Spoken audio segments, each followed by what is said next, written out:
Since the Syrian refugee crisis began, the Jordanian government built official camps like this one to cope with the colossal human influx.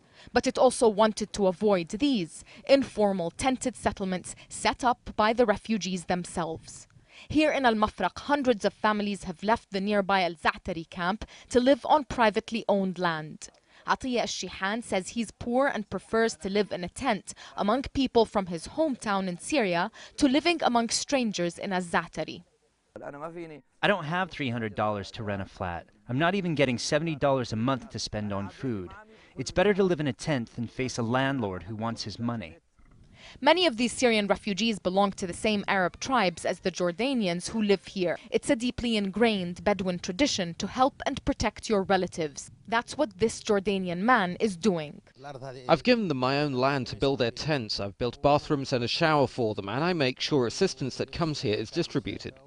That helps, but there are fewer services here than in official camps. Many people here have to buy their own water. But they say that's fine in exchange for the freedom and sense of security and familiarity they get through their tribal ties.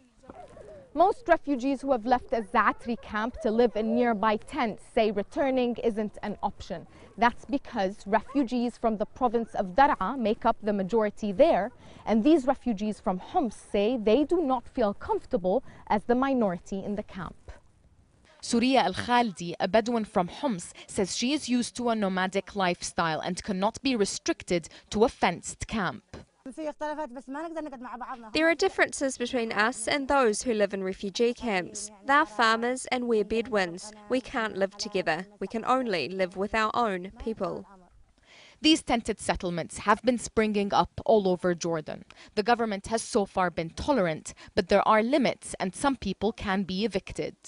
People who are occupying public land without having the authorization or approval to do so, or families who are not properly registered through the government's registration system.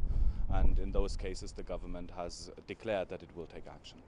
Jordan is the third largest host country for refugees, and the number of those coming from Syria is only likely to keep rising. And that means more tent cities. Nisreen Al-Shamaili, Al Jazeera, Al Mafraq.